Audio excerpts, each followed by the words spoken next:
Doctor Joseph Murphy की book आपके अवचेतन मन की शक्ति का स्वाध्याय चल रहा है। ये आ गया है 8वां लेसन, जिसमें वो बता रहे हैं मन चाहे परिणाम कैसे पाए।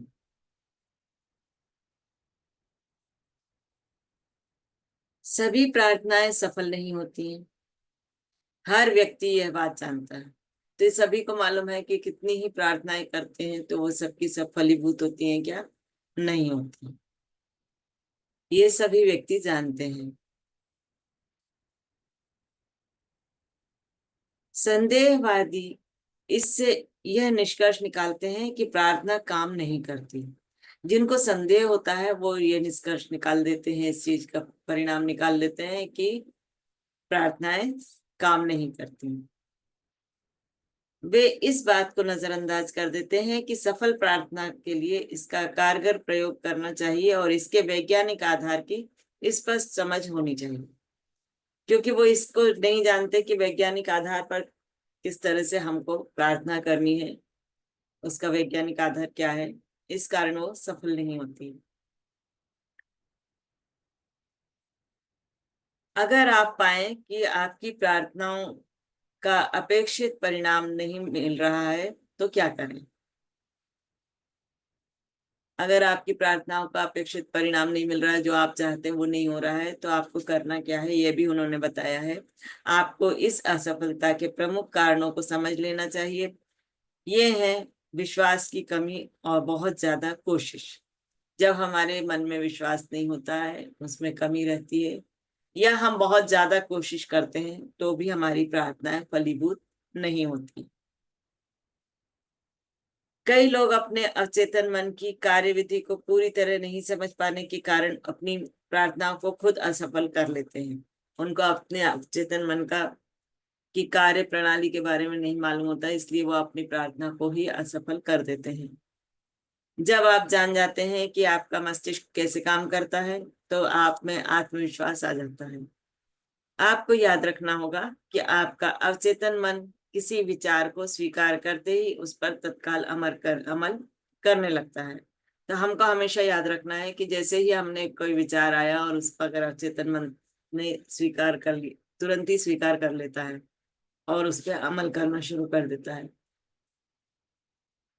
जब हम उसी के बाद में कोई दूसरे विचार डालने लगते हैं या निगेटिव विचार डालने लगते हैं तो वो उसके प्रति हो जाता है, तो हमारी प्रार्थनाएं पूरी नहीं होती हैं। यह उस लक्ष्य को पाने में एड़ी चोटी का जोर लगा देता है। यह आपके अधिक गहरे मन के सभी मानसिक और आध्यात्मिक नियमों को सक्रिय कर देता है। यह नियम अच्छे विचारों के साथ साथ बुरे विचारों पर भी लागू होते हैं। जिस तरह से अच्छे विचारों पर लागू होते हैं ये नियम, वो बुरे विचारों के साथ भी वही नियम लागू होंगे। अगर आप अपने अवचेतन मन का नकारात्मक प्रयोग करते हैं तो यह मुश्किल, असफलता और दुविधा पैदा करता है। अगर आप अवचेतन मन का प्रयोग जो है नकारात्मक विचारों के लिए करेंगे तो वो आपको असफल करेगा, आपके रास्ते में मुश्किलें पैदा होंगी और आप दुविधा में पड़े रहेंगे। जब आप इसका सृजनात्मक प्रयोग करते हैं तो यह मार्गदर्शन, स्वतंत्रता और मानसिक शांति प्रदान करता है। अगर आपके विचार सकारात्मक, सृजनात्मक और प्रेमपूर्ण हैं तो यही तो सही जवाब जरूर मिलेगा। अगर आप सकारात्मक ऊर्जा से भरे हैं, क्रिएटिव हैं और प्रेम पूर्वक व्यवहार करते हैं तो आपको जवाब मिलेगा ही मिलेगा और पॉजिटिव मिलेगा। इससे यह स्पष्ट हो जाता है कि आपको असफलता के से उबरने के लिए बस एक ही काम करना है। वह काम है अपने विचार या आग्रह को अपने अवचेतन मन से स्वीकृत करवाना है। इसकी वास्तविकता को महसूस करें, बाकी का काम आपके मस्तिष्क का नियम कर देगा। अपने आग्रह को आस्था और विश्वास से सौंपे, तभी आपका अवचेतन मन उस पर काम करेगा और आपकी इच्छा को हकीकत में बदल देगा। जब आप अपने अवचेतन मन पर किसी काम को करने का दबाव डालेंगे तो आप असफल हो जाएंगे। मतलब आप बार बार अगर उस पे कि हमारा ये काम हो जाए, ये काम हो जाए, ये काम हो जाए, अगर करते रहेंगे तो आप उसमें असफल हो जाएंगे। जो परिणाम आप चाहते हैं वे करीब आने के बजाय वो ज्यादा दूर हो जाएंगे। आपका अवचेतन मन मानसिक दबाव पर प्रतिक्रिया नहीं करता है, यह तो आपकी आस्था या चेतन मन की स्वीकृति पर प्रतिक्रिया करता है। ये अगर हम मानसिक दबाव डालते हैं तो उस पे प्रतिक्रिया नहीं करता है। अगर हम आस्थावान हैं, आशा से भरे हुए हैं और हमारा चेतन मन उसे स्वीकार कर रहा है तो प्रतिक्रिया अवश्य ही मिलेगी। परिणाम पाने में असफल होने का कारण यह भी हो सकता है कि आप मानसिक रूप से ऐसी बातें कह रहे हो। कई लोग बोलते हैं ना, मानसिक तौर पर उस तरह की बातें करते हैं, मेरी स्थिति बिगड़ती जा रही है, मेरी इच्छा पूरी नहीं हो रही है, या मेरी इच्छा पूरी नहीं होगी, मुझे कोई रास्ता दिखा नहीं रहा है, या मुझे रास्ता दिखाने वाला नहीं है, कोई कोई उम्मीद नहीं है, मुझे नहीं पता कि क्या करना है, मैं उलझन में हूँ। ये इस तरह के अगर विचार मानसिक तौर पे चलते रहते हैं तो भी आपको जो फल चाहिए प्रार्थना के बाद वह नहीं मिलता है। जब आप इस तरह की बातें सोचते हैं तो आपको अवचेतन मन की ओर से कोई प्रतिक्रिया या सहयोग नहीं मिलता है। समय काटते सैनिक की तरह ना तो आप आगे बढ़ते हैं ना ही पीछे हटते हैं। दूसरे शब्दों में आप कहीं नहीं पहुंच पाते हैं। मान लीजिए आप किसी टैक्सी में बैठे हैं और ड्राइवर को आधा दर्जन जगह अलग अलग जगह बता दें, वह बुरी तरह बौखला जाएगा। हो सकता है वह आपको कहीं भी ना ले जाने या आपको कहीं भी ले जाने से इनकार कर दे। अगर वह आपके निर्देशों का पालन करने की कोशिश भी करे तो संभवतः वह ऐसा नहीं कर पाएगा। कोई नहीं जानता कि आप कहाँ पहुंचेंगे। ऐसा ही तब होता है जब आप अपने अवचेतन मन की विशाल शक्तियों के साथ काम करते हैं। आपके मन में एक स्पष्ट विचार होना चाहिए।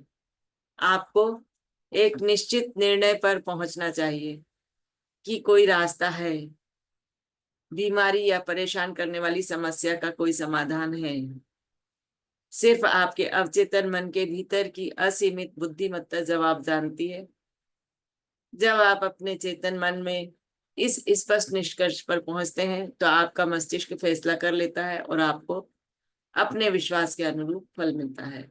जब आपका अवचेतन मन आपको ये विश्वास हो जाता है कि आपकी समस्या का समाधान आपके ही पास है, आपके अवचेतन मन के पास है, तो वो प्रतिक्रिया देता है। और इसको चेतन मन को भी स्वीकार करना होगा। जब चेतन मन स्वीकार करेगा तभी अवचेतन मन उस पर प्रतिक्रिया देगा। आराम से काम अच्छी तरह होता है। जब हम आराम से कोई काम करते हैं तो वह अच्छी तरह से होता है। एक व्यक्ति की अंगीठी कड़ाके की ठंड में खराब हो गई। उसने मैकेनिक को बुलाया जो फौरन आ गया। उसने आधे घंटे में अंगीठी ठीक कर दी और मालिक को $200 बिल थमा दिया। मतलब $200 का बिल उसने मालिक को थमा दिया। क्या?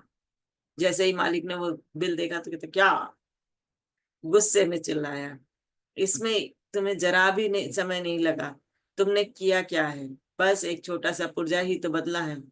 इस पुर्जे से इस छोटे से पुर्जे के $200 मांगने की तुम्हारी हिम्मत कैसे हुई? इसकी कीमत तो $5 भी नहीं है। मैकेनिक कंधे उचकाकर बोला, मैंने उस टूटे पुर्जे के तो आपसे सिर्फ $2 ही लिए हैं।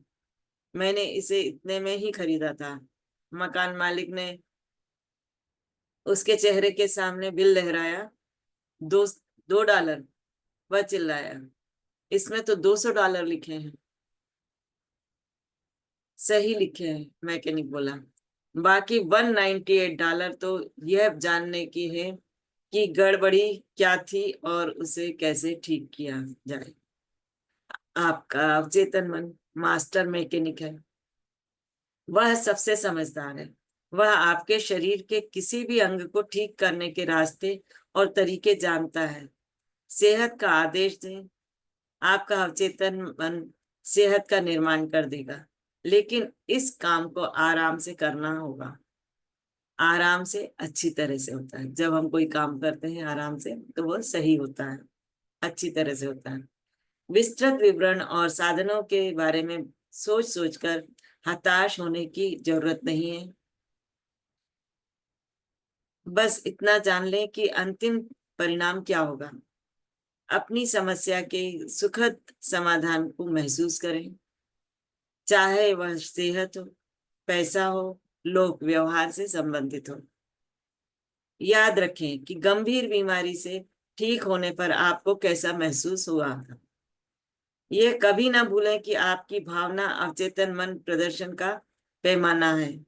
आपको नए विचार को साकार रूप में पूरी निष्ठा के साथ महसूस करना है, भविष्य में होने वाली घटना की तरह नहीं, बल्कि इस तरह जैसे वह दरअसल इसी समय हो रही है।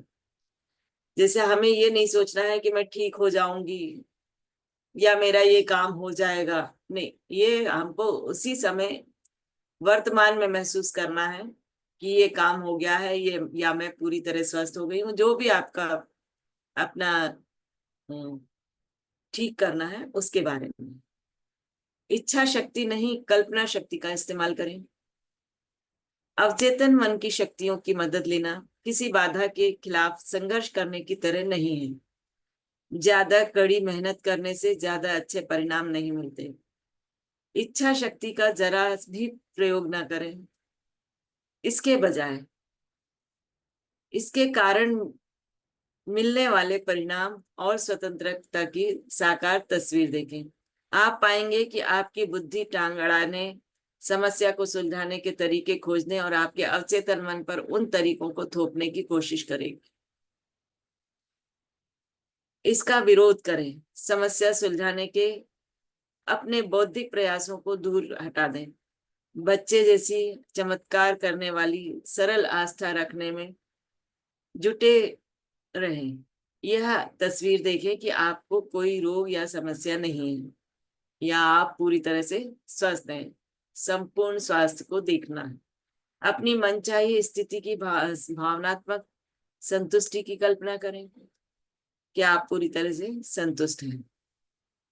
इस प्रक्रिया से सारी जटिलताएं हटा दें। सरल तरीका सबसे अच्छा होता है। तो हमको ये सब जो है सोचना है कि किसी तरह के दो उसमें नहीं पड़ना है कि ऐसा या ऐसा नहीं। हमको केवल स्पष्ट रखना है कि मैं स्वस्थ हो गई हूँ, या मेरे पास ये है, या जो भी चीज आप चाहते हैं उसमें आपको उसमें दुविधा में नहीं पड़ना है। अनुशा अनुशासित कल्पना कैसे चमत्कार करती है। अपने अवचेतन मन से प्रतिक्रिया पाने का एक अद्भुत तरीका अनुशासित या वैज्ञानिक कल्पना शक्ति का प्रयोग करना है। जैसा हम देख चुके हैं, अवचेतन मन शरीर का आर्किटेक्ट और निर्माता है। यह आपकी सभी महत्वपूर्ण कार्य प्रणालियों को नियंत्रित करता है। बाइबल कहती है, आप प्रार्थना में जो भी मांगेंगे विश्वास करने पर आपको मिलेगा। विश्वास हर जगह आया है। विश्वास करेंगे तो ही मिलेगा, और थोड़ा सा भी अविश्वास है तो वो बिल्कुल भी नहीं मिलेगा। विश्वास करना किसी चीज को सच मानना है, इसके होने की उम्मीद में जीना है। जब आप इस अवस्था में रहते हैं तो आपकी प्रार्थना पूरी हो जाएगी। तो हम अपने स्वाध्याय को यहीं रोकते हैं। किसी को कुछ कहना है तो कह सकते हैं।